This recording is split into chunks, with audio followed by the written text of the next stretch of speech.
বিজেপির চাপে পড়ে মুখ্যমন্ত্রী এখন হিন্দু সাজার চেষ্টা করছেন। দুর্গাপুজোর অনুদান পুরোপুরি রাজনৈতিক উদ্দেশ্যে চালিত। ভোটের মুখে মুখ্যমন্ত্রীর মনে পড়ে বাঙালিদের কথা, আর সারা বছর বাঙালিরা উপেক্ষিত থাকে। মুখ্যমন্ত্রীর বিরুদ্ধে বিস্ফোরক অভিযোগ তুললেন বিজেপিরই একজন নেতা। বলছেন যে বিজেপির চাপে পড়ে নাকি মুখ্যমন্ত্রী হিন্দু সাজার চেষ্টা করছেন। পশ্চিমবঙ্গ সরকার পুজো কমিটিগুলিকে 1,10,000 টাকা করে অনুদান দেওয়ার সিদ্ধান্ত ঘোষণার পরেই রাজনৈতিক বিতর্কের ঝড় উঠেছে।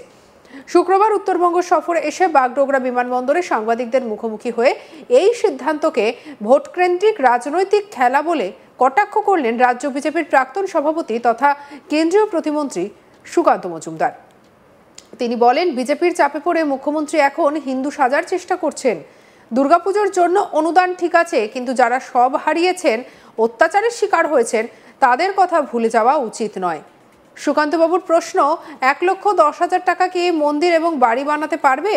শুধু টাকা দিলেই তো হবে না, হিন্দুদের ওপর হওয়া আক্রমণ বন্ধ করতে হবে। তিনি আরও অভিযোগ করেন, দুর্গাপুজোর অনুদান পুরোপুরি রাজনৈতিক উদ্দেশ্যে চালিত। ভোটের মুখে মুখ্যমন্ত্রীর মনে পড়ে বাঙালিদের কথা, আর সারা বছর বাঙালিরা উপেক্ষিত থাকে। তার অভিযোগ, তৃণমূল এখন অবাঙালিদের ভোটের কথা মাথায় রেখে টিকিট দিচ্ছে, অথচ বাঙালিদের জন্য নানা প্রতিশ্রুতি দেখাচ্ছে। কি বলছেন কেন্দ্রীয় প্রতিমন্ত্রী সুকান্ত মজুমদার, শুনব।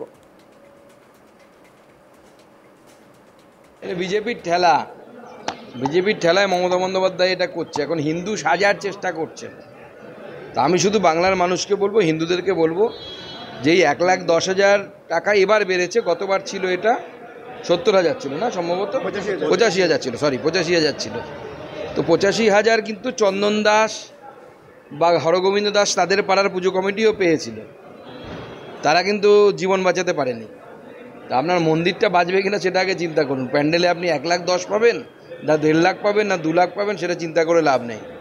পুলিশের টাইম লেগেছিল 4 ঘন্টা আসতে। তা আপনার 1,10,000 আপনার বাড়িটা বাঁচাতে পারবে তো? সাগরদিঘির মতো বা বেলডাঙ্গার মতো, বা আমরা যেটা দেখলাম মুর্শিদাবাদে যে ঘটনাগুলো ঘটলো, সেইটা বাংলার হিন্দুদেরকে মনে রাখতে বলবো। রাবণও গেরুয়া পড়েছিল, সন্ন্যাসী সেজেছিল, কিন্তু একবারই সীতাকে হরণ করার সময়, সেটা যেন খেয়াল থাকে। কারণ বাঙালির শরণাপন্ন দিদি তখনই হয় যখন তাকে ভোটে জেতার কথা মনে পড়ে, অন্য সময় তো বাঙালির কথা মনে পড়ে না। তাহলে কোনো তৃণমূলের বাঙালি নেতাকেই দিদি টিকিট দিত। দিদি টিকিট দিচ্ছে কাকে দেখুন, দিদি টিকিট দিচ্ছে কীর্তি আজাদ ঝাঁকে, যে বাংলার বও জানে না, ব লিখতে বললে ব লিখতে পারবে না। বিশ্ব বাংলার যে বটা হয়, দিদিমণি যদি কীর্তি আজাদ ঝাঁকে বলে বটা লেখো, বা মহারাষ্ট্রের সাকেত গোখলেকে বলে যদি বটা লেখো, এরা লিখতে পারবে? কেউ তো লিখতে পারবে না। ভোটার তালিকা থেকে নাম বাদ যাওয়া নিয়ে শুরু হওয়া বিতর্কে তিনি বলেন, বাম জামানায়ও 20 লক্ষ নাম বাদ পড়েছিল, তখন কেউ লাফালাফি করেনি। এবার যারা প্রকৃত ভারতীয় নাগরিক নন, তাদের নাম স্বাভাবিকভাবেই বাদ যাবে। কি বলছেন কেন্দ্রীয় প্রতিমন্ত্রী সুকান্ত মজুমদার, শুনব। ইলেকশন কমিশন নির্দিষ্ট সময় অন্তর অন্তর ভারতবর্ষের ইলেকটোরাল রোলের পরিমার্জন করেন। 2002-3 সালেও হয়েছিল, যখন বামফ্রন্ট ক্ষমতায় ছিল, তখন তো এত লাফালাফি হয়নি, এখন কেন লাফালাফি হচ্ছে? তখনও 20 লক্ষ নাম বাদ গেছিল, এবারও কিছু নাম বাদ যাবে যারা ভারতের প্রকৃত ভোটার নয়, ভারতের প্রকৃত নাগরিক নয়। বিএলওদের নিরাপত্তা নিয়ে সুকান্তবাবু হুঁশিয়ারি দিয়ে বলেন, যদি মুখ্যমন্ত্রী হুমকি দেন, তবে প্রয়োজনে বিএলওদের জন্য সেনা মোতায়েন করা হবে।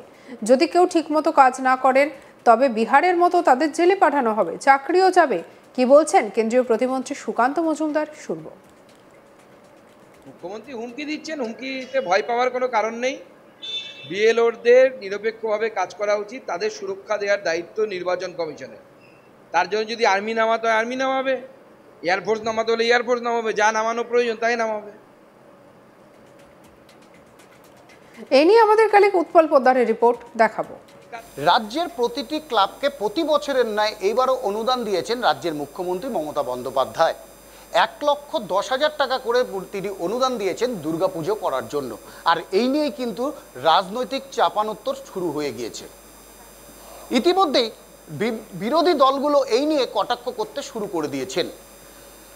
এবার বাগডোগরা বিমানবন্দরে কটাক্ষ করলেন রাজ্যের প্রাক্তন বিজেপির রাজ্য সভাপতি তথা কেন্দ্রীয় শিক্ষা প্রতিমন্ত্রী সুকান্ত মজুমদার। মুখ্যমন্ত্রী হিন্দু সাজার চেষ্টা করছেন, ঠিক এই ভাষাতেই তাকে আক্রমণ করলেন সুকান্তবাবু। দুদিনের উত্তরবঙ্গ সফরে বাগডোগরা বিমানবন্দরে এসে পৌঁছান সুকান্ত মজুমদার এবং সেখানেই তিনি মুখ্যমন্ত্রীকে কটাক্ষ করে বলে যেভাবে এই 1,10,000 টাকা করে অনুদান দেওয়া হচ্ছে তা একমাত্র হিন্দু সাজার জন্য। এতদিন তিনি মুসলমানদের বা সংখ্যালঘুদের জন্য তিনি নানা রকমের ভাতা দিয়ে এসেছেন। এবার হিন্দু ভোটকে ঠিক 2026-এর নির্বাচনের আগে প্রতিটি ক্লাবকে 1,10,000 টাকা করে দিয়ে হিন্দু ভোটকে কুক্ষিগত করতে চাইছেন রাজ্যের মুখ্যমন্ত্রী মমতা বন্দ্যোপাধ্যায়। সেই কারণেই কিন্তু তিনি এই 1,10,000 টাকা দিয়েছেন প্রতিটি ক্লাবকে এবং তিনি তার যে উপর সংখ্যালঘুদের প্রীতি, সেই প্রীতি থেকে তিনি হিন্দু সাজার চেষ্টা করছেন, কারণ হিন্দু সেজেই তিনি এই টাকার অনুদান দিচ্ছেন বলে মন্তব্য করেন বিজেপির সাংসদ তথা কেন্দ্রীয় প্রতিমন্ত্রী। তিনি উত্তরবঙ্গ সফরে এসে এর পাশাপাশি যেভাবে বাঙালিদেরকে বিভিন্ন রাজ্যে বিজেপি কেন্দ্রশাসিত বিভিন্ন রাজ্যে যেভাবে হেনস্থা করা হচ্ছে সেই নিয়েও কিন্তু তিনি মুখ খুলেছেন এবং দোষ দিয়েছেন রাজ্যের মুখ্যমন্ত্রীকেই। সুতরাং অনুদানের পাশাপাশি বাঙালি বিদ্বেষ নিয়ে যে রাজ্য জুড়ে চলছে এবং কোচবিহার জেলায় ইতিমধ্যে আমরা জানি যে এনআরসি নোটিশ এসেছে, সেই নিয়েও কিন্তু কটাক্ষ করেছেন কেন্দ্রীয় প্রতিমন্ত্রী। বিজেপির চাপে পড়ে মুখ্যমন্ত্রী এখন হিন্দু সাজার চেষ্টা করছেন। দুর্গাপুজোর অনুদান পুরোপুরি রাজনৈতিক উদ্দেশ্য চালিত। ভোটের মুখে মুখ্যমন্ত্রীর মনে পড়ে বাঙালিদের কথা, সারা বছর বাঙালির উপেক্ষিত থাকেন। মুখ্যমন্ত্রীর বিরুদ্ধে বিস্ফোরক অভিযোগ তুললেন বিজেপি নেতা। কি বলছেন শুনবো।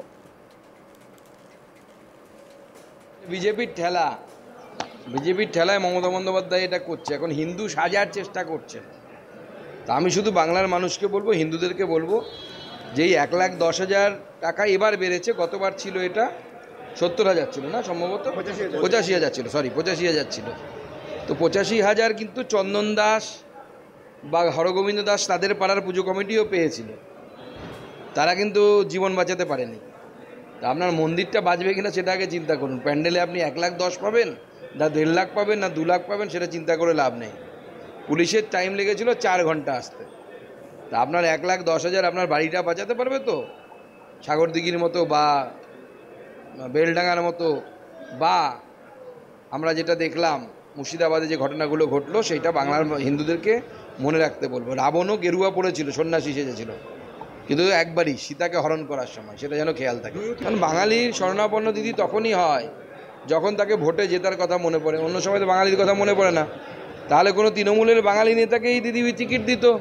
দিদি টিকিট দিচ্ছে কাকে দেখুন, দিদি টিকিট দিচ্ছে কীর্তি আজাদ ঝাঁকে, যে বাংলার বও জানে না। সঙ্গে রাখুন আজ তাক বাংলার ইউটিউব চ্যানেলকে। লাইক, কমেন্ট, শেয়ার, সাবস্ক্রাইব করতে ভুলবেন না।